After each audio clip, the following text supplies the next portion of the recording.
I have a money-back guarantee. Seriously, that if you apply the principles of this understanding to your life, you will be at peace with every relationship you've ever had, have now, or will have in the future. But first, a test. And it starts with an apple, but not that apple. It starts with this apple. And I need a volunteer. Steve, thank you. I knew you would say yes. Steve, here's an apple. Thank you. You're welcome. You like apples? I do like apples. Can you imagine that you might want something else instead, perhaps, like maybe an orange or chocolate? Oh, dear. Chocolate, you said? They They make a chocolate orange apple. Oh, there you go. Oh, a chocolate orange apple. That's what. Okay, so Steve, that's what you picked. Now, are you going to be upset because this apple is not chocolate orange? Like, are you going to lose sleep over that you can't turn that that apple into an orange? I doubt it. Doubt it. I'm so glad. You may stay. Are you going to tell that apple, if you really loved me, you would turn into a chocolate orange apple? I could say that, but I don't have any confidence that that would happen. Absolutely. You may sit down and you pass the test because Steve understands that an apple cannot be a chocolate orange. Very good. And a cat is going to eat birds whether you like it or not, so there's no sense in getting upset with the poor little cat, is there? And once you understand this system of personality, as I said before, you have the choice to never, ever be bothered by people again. In fact, you might even begin to feel some compassion for them. Wouldn't that be remarkable? So I went to a conference on this system to study it, and I met Dr. Eric Schultz. I have to tell you that Dr. Eric Schultz believed the same thing, and I was quite smitten with him because he's actually, honestly, drop-dead brilliant.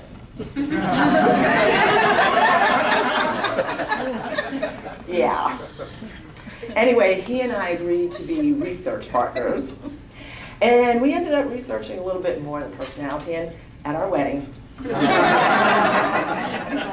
had a cake table at the reception and a bar, and a blood drawing table. Yeah, wow, they're still talking about that wedding.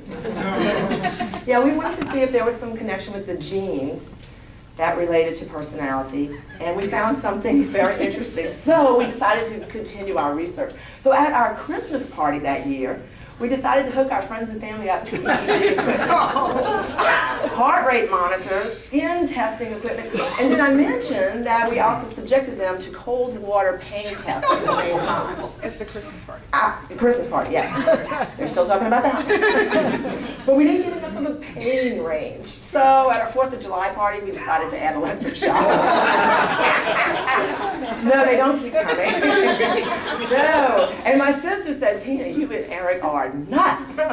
You need to have your heads examined. So we said, hey, that's a good idea. What we think creates personality and also accounts for the inconsistencies of being human lies in neurotransmitters.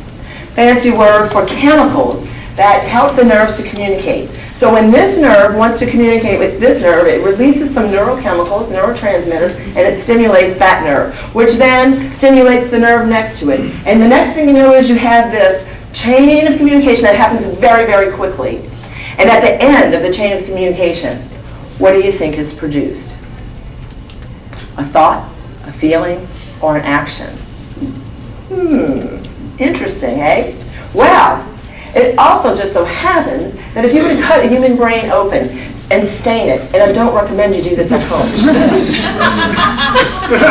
Tina, you just laughed a little too much on that one. If you stain it, 3 different pathways are going to show up.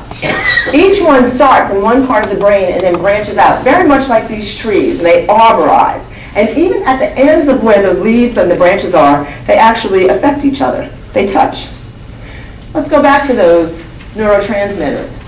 You have norepinephrine, which is a brain adrenaline. It regulates how fast and how often a person thinks and speaks. Serotonin, which affects emotion, how positive a person is, how reactive they are. And dopamine, which affects your body energy. Now, what we have come to believe is that what personality actually is simply the high, medium, and low set points of those 3 chemicals. So Sanjay, since you're an official doctor, let me ask you this. You know, these set points are a lot like blood pressure. I'm sure you've heard of blood pressure. Yeah. We thought you forgot. When you're running late for a meeting, don't know where your cell phone is, just, what happens to your blood pressure? Rises up. Raises up, absolutely. But it's only temporary, isn't it? Because you get back to work and everything. How about when you're on vacation, no kids around?